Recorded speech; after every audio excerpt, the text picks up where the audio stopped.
had a good career with us.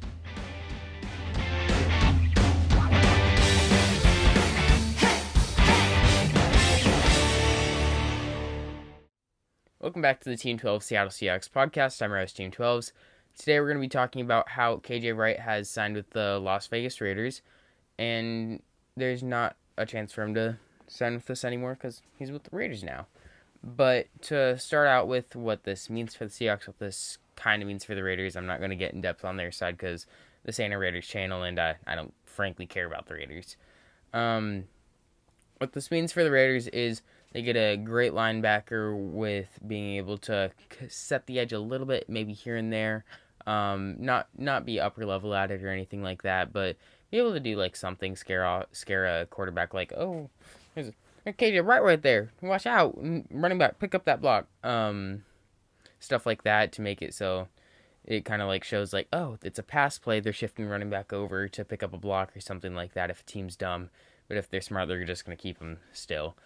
But KJ's gone. That means that the Raiders also have, I'm kind of backtracking, but with the Raiders, they have a linebacker that's great with sniffing out the signature Tom Brady check down to the running back.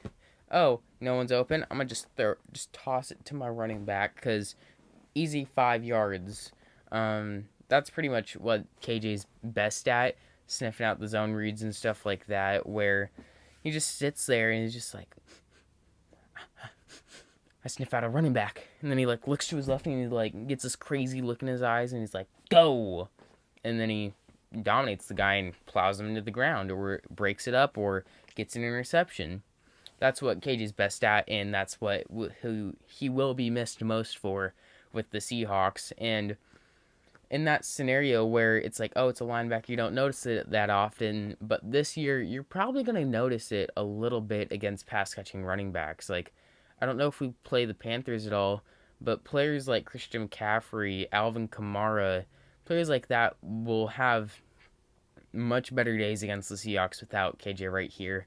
And they'll be able to throw those zone reads where Jordan Brooks, I don't know how good he'll do there. He's struggled in coverage, but he showed a flash, or two flashes in the preseason. One really bad play against a tight end, but I don't think he should be covering wide receiver tight end, which is kind of like the Kyle Pitts, TJ Hawkinson, this new era of tight end, Travis Kelce, the wide receiver tight ends more so than the extra blocker tight ends. But I think Jordan Brooks will be able to somewhat fill that role and be able to stop those running plays, those running back throws, and be decent at it. Jordan Brooks' best position will be the middle linebacker position when Bobby Wagner probably most likely retires this season. Definitely retires this season if we win the Super Bowl or lose the NFC Championship. Maybe not the NFC Championship because he's like, oh, we were so close. Much closer than our division round or wild card sent out of the playoffs over the last couple years. But this will most likely be Bobby Wagner's position, and Jordan Brooks' best position is middle linebacker. But this creates more of a weakness at the linebacker position with KJ Wright not going to be signing with the Seahawks, so it makes it so we're a little light at that position, even more so now that Ben Burke-Irvin is out with the ACL tear. But I think Brooks will have a pretty solid season. I don't think it'll be anything insane. Don't think it'll be anything horrible.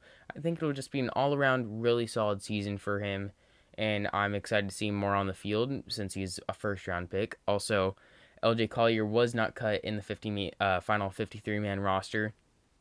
Cut out of the final 53-man roster, which I am very upset about, but the reason he is still on the roster after being put in the fourth quarter against the Broncos and the Chargers and not being able to do anything, looking like he was a high schooler playing at D1 Alabama players out there in the fourth quarter, just